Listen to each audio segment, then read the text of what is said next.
తెలుగు భాషకి ఆదరణ తగ్గడం ఎందువల్ల? ప్రభుత్వ పాఠశాలలు, ప్రైవేట్ పాఠశాలలు 2002 వరకు అన్ని తెలుగు మీడియాలో నడిచేది. ప్రైవేట్ పాఠశాలలలోకి స్ట్రెంత్ తగ్గుతుంది అన్నప్పుడు వాళ్ళు తీసుకున్నటువంటి కొత్త అంశం ఏంటంటే పూర్తి ఇంగ్లీష్ మీడియం.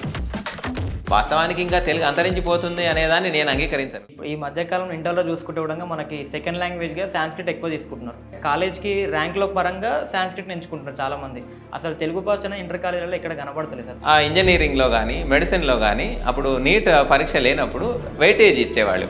వెయిటేజ్ ఇచ్చినప్పుడు తెలుగు పరీక్షలలో దాదాపు 98 మార్కులు రావడం కొంచెం కష్టంగా ఉండేది. సంస్కృతం తీసుకున్నట్టయితే 100కు 100 వస్తాయి అనేటువంటి ధోరణిని. ఇంకొకటి ఏంటంటే ఇప్పుడు ఏపీ విషయానికి వస్తే సార్, అసలు తెలుగు భాషను లేకుండానే చేసేద్దాం, మొత్తం తెలుగుని తీసేసి పూర్తిగా ఇంగ్లీష్ మాధ్యమమే ఇంగ్లీష్ మీడియంగానే నడిపించేద్దాం. అసలు 3 భాషల సిద్ధాంతం అవసరమే లేదన్నట్టుగా చేసిండ్రు. ఆంధ్రప్రదేశ్, తమిళనాడు నుంచి విడిపోవడానికి ప్రధాన కారణం తెలుగు భాష. అదే లేకుండా చేసే పరిస్థితికి వచ్చింది. తెలుగు భాష కోసం ఏర్పడిన రాష్ట్రంలోనే తెలుగు భాష లేకుండా చేద్దామని చేస్తున్నారు.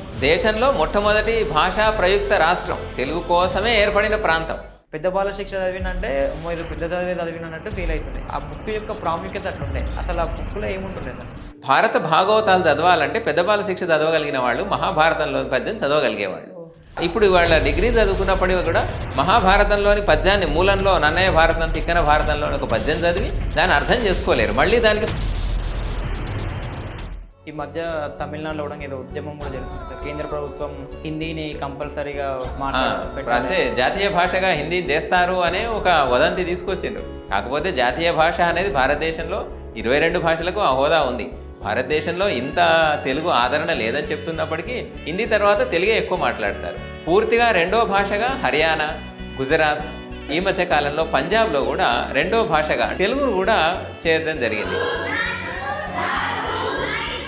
శ్రీకృష్ణదేవరాయలు కూడా ఈ ప్రాంతం అయితే కాదు, వాళ్ళు కూడా దేశ భాషలందు తెలుగు లెస్స అన్నారనంటే మన భాష ఎంత ప్రాచీనమైన ఎంత గొప్పదని మనం తెలుసుకోవచ్చు.